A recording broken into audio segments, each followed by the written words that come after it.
every single person in the bubble ordered at least once from us. Really? Yeah. A lot of food?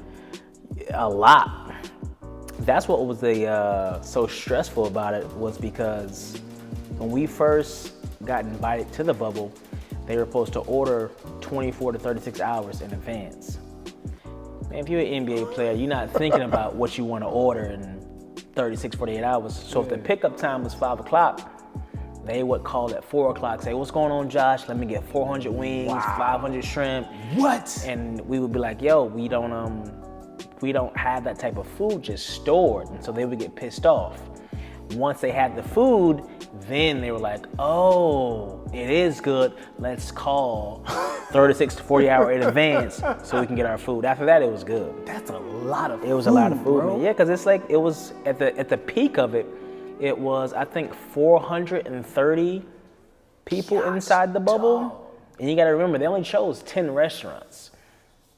So they had access to Disney restaurants, but unfortunately, they weren't too excited about that. I was about to say, your place is going to soul food, Korean soul food. So that's why we happen to be so busy, bro. Yeah, so all them busy. black people, they all going to come to you. Exactly. Exactly. It was great. Wow, that was probably crazy. It was crazy. It all worked out. LeBron James was the first person to call. I don't know if you knew that or not. Nah. He was the first person to call. Really? Yeah, so he solo called. Yeah. So the process was, the very first process was them calling the restaurant, placing their order, and we had to ask, which hotel and what delivery time they wanted. Oh, Jesus. LeBron James was the first person to call. My cashier, God bless her heart, didn't know anything about basketball, didn't know who LeBron James was. The guy, LeBron said, hey, this is LeBron. He said his hotel. She was like, Josh, some guy named LeBron is trying to order some hotel. I kid you not. Man. That's the key. I told her to hang up the phone. I called the NBA and I was like, listen, can you please change the phone number to the restaurant to my own personal phone number? So that's what really helped us out. Okay. So they would text me personally or call me personally to place their order. So it was way better. So like in my phone right now, I have like all the NBA players on my phone right now. Yeah, it's crazy. I mean, obviously I don't mess with them, but but all the, I kept like all the text messages. Like I built a lot of friendships. So it's like whenever they come into town, they pull up on me or they invite me out. So it's been good. Yeah, man, it's fun. It's fun. Dude, that is crazy. Yeah. That's what it's about, though. Mm-hmm. Like, honestly, that's what it's about, because due to their rapport with you, anyone they know that's coming in town, they hook. Exactly. They tell people about my spot. Yeah, and they'll just say, yeah, you hit Josh up. He cool. Boom, boom. Hey, da. Like the Mavericks was just in town. What was that, 2 months ago? Mm-hmm. And I've had individual players hit me up, but the Mavericks are the first team to come into Orlando and order for their whole entire team. Wow, bro. Whole entire team. That's a blessing, man. at the same time. For sure. For sure. Wow, dude, that's crazy. You gonna connect with the Magic and try to get out there? You know what? The strangest thing, they were one of the, it was like maybe 2 more teams. They were the only two. Them and only a couple other teams didn't order as a team, which I thought was very, because it's Orlando, but yet I don't know. Again, it's Orlando, so that's I'm like, I've reached out to them kind of, and we've had individual players order and love the food, and I was kind of always like waiting for the Magic to say something. Like even the Heat like gave us a shout out, the Mavericks gave us, but I'm like, what's up with the hometown team? But I'm sure it's coming. I'm sure it was like a slight with somebody like because they got so much going on. Yeah. But you're not doing the celebrity wall? What's that? Taking pictures of when they come through? No, it can go both ways, but my way I like better because, when the players do come, I like for them to like be chill. Like I don't want people to like, hey, like LeBron's coming, like let's go eat at this spot. And so, they're human beings too. Yeah. So I don't want people to know, when they stop by, because I know they just want to chill like everybody else. So that's smart. Yeah. That's smart. Yeah. Do you play sports? Did you play sports? Yeah. I played basketball in high school.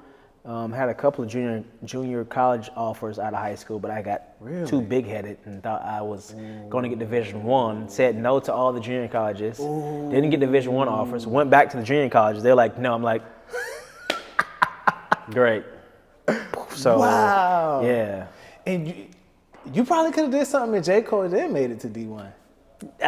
Looking back, no. I wasn't that good. Oh, okay. Yeah, I was good enough probably for junior college, but if I would have got to D1, I would have rode the bench. But I wasn't that. I was too short.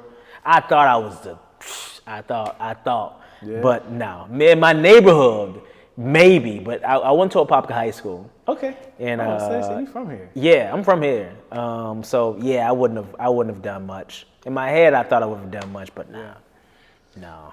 And I'm off camera. You did say you were from here and your family. So your family is originally from here. Correct. And then, and you stayed. Yeah. You hear people staying, but a lot of people be trying to get up out of here. Well, when you say stay, I should say I stayed for about 2 years, and then I moved to New York. Okay. When I was you're acting. When I was 20 years old. Okay. I moved to New York. And so coming from Orlando to New York, huge difference. Huge. You went to like the busiest place, from the slowest place. Yeah, exactly. When I was in high school, so my dad was a barber. Okay. He used to give me haircuts every week.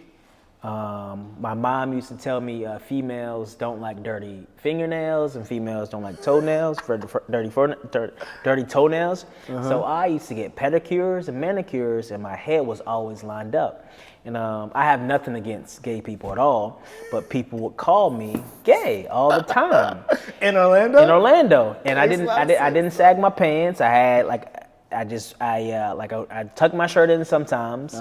And people would call me gay, and I was a little younger. I didn't know how to really explain. I'm like, no, I'm not gay, but my mom just said females don't like, so I'm like, I'm coming clean, man. I'm clean. And then I realized I was watching like something on a TV show, and it just all became full circle. I was watching something on a TV show, and I saw that New York was like such a big place, and I ended up being in New York. Yeah, I ended up being there. Metrosexual. Is that what it is? That's what people call it. Well, that's what it was. If you get manicures and pedicures, they consider it metrosexual. Okay. I don't even know what that fully means. Yeah. But I hear people say that. I never did the toes, the feet, and the hands things. But I mean, like, I did manual labor. I don't know. My hands just don't look like dude, I worked in an orange grove. Oh, so you know what I'm saying? I did construction. Okay. You know what I'm saying? I boxed, I wrestled, you know? But I never wore my experiences. I grew up in the hood and I never wore it. Got you. So I didn't get called gay until after towards adult. And they went, women said it, not the guys. The women said it. I got both. Really? Guys said it too? Yeah. They was just like, I thought you were gay. Yeah. Or are you bisexual? I'm like, nah. and you gotta think about it. At that time, the world, being open like that wasn't as, you know what I'm saying? Accepting to that. It's not that, it's, like you said, no offense to him, but I was just like, no. No, man. No. Oh, you just look so clean. You just look so clean. I'm sorry. That's just a good feature. I don't know. And in your case, it's just I just cleaned myself up. That was it. That's weird. Why do you think that is? Men look dirty? I maybe. I don't know. I just think it was the more I think about it, I think it was more of a insecurity from other people. Like for the females, it was always the females that liked me and I didn't like them back. And so they were trying to... Right, he's they'll throw it and if I didn't want it, oh, so you're gay. No, I just don't want you. So that was always a thing.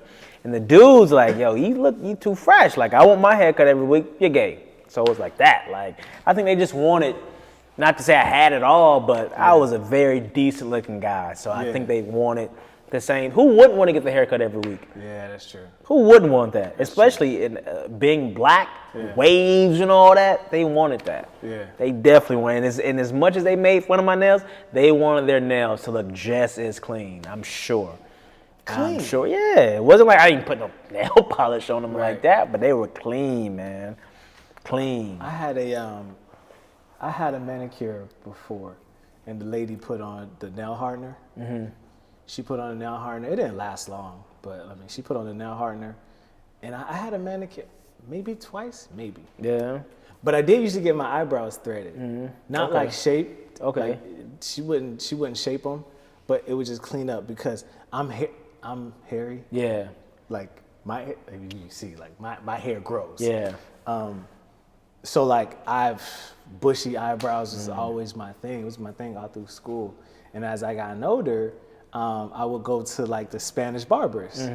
Oh, they Well, the Spanish known for barbers, that. they're gonna, yeah. So I was like, what you doing? He's like, Zeke, no, Zeke. yeah. And then like after that, then my sister or my mom, one of them told me about the threading. And I was like, I'll try it. And I was like, don't shape it up, just like clean up. Yeah, clean it up. And they did that. But I used to mean, do that too. yeah. I don't think anything's wrong with that. I guess if it's not like common to like our culture, our society, it automatically gay. Right, exactly. And that's the reason why I was happy to move. And as soon as I moved, I'm like, Really? I just saw a whole bunch of me. I'm like, this is. So they clean up. They clean in New York. They clean Oh up. yeah, man. They were way cleaner than me. Yeah. Way cleaner. So I want to transition into how you got. So Shauna's is your restaurant. Right. So let's tell that story. Okay. So you're in New York in your 20s. You were acting. What brought you back here to Florida? So, like I told you, I was acting, I was modeling, I was partying, Yeah. had all the girls. I've traveled to over 35 different countries. Wow. Yeah. And what happened was, I don't know if you've ever been to New York, but we have so many small mom and pop stores, non-franchises. And I don't know if you ever traveled before, but when you travel, all the best restaurants are always small mom and pop stores. It's always cooked fresh, it's made with love. You maybe see grandma or mom in the back, whatever it may be. And one time I was coming to visit Orlando, and I wanted some fresh home-cooked small mom and pop, because in New York, that's just what we got. Everywhere. I came and I was like, I looked it up and I just saw Chick-fil-A. I saw Burger King. I saw McDonald's. I saw Gators. I saw Taco Bell. And I'm like, yo, where's the small mom and pop restaurants? Where's the soul food restaurants? And I didn't see that many. I mean, even right now, there's like, I think there's maybe like 5 or 6. And that's pretty much why Shauna started. When I saw that there was a lane that needed to be filled up, that's the reason why I started it, because I just realized that we needed more small mom and pop restaurants. Yeah. Like my restaurant, when I created my business plan, I had 3 things that I thought other soul food places lacked. A lot of them were in the hood, which I don't have a problem with the hood at all, but not everyone feels comfortable going to the hood. B, they didn't have any seating. A lot of soul food restaurants are out of gas stations. They serve food out of gas stations, which I have no problem with, but hey, not everyone feels comfortable eating out of a gas station. And C, my last one, it was a lot of soul food restaurants were like buffet style, or they were just out. So let's say me and you go one day and we get the pork chops. Man, these pork chops is fresh. You go the next day, now the pork chop's been sitting there for 15, 16 hours. It's sitting under that light. And that's what I wanted to do with my restaurant. Like my restaurant has seating. It's not in the hood. It's like the rich people like 10 minutes away. The hood's like 10 minutes away. It's a safe zone for everybody to go to. And see, everything in my restaurant is cooked to order. So if you order fried chicken, you got to be patient. It's going to take 15 to 17 minutes. So that's pretty much why Shauna's got started. I saw there was a lane that needed to be had, and that's what happened.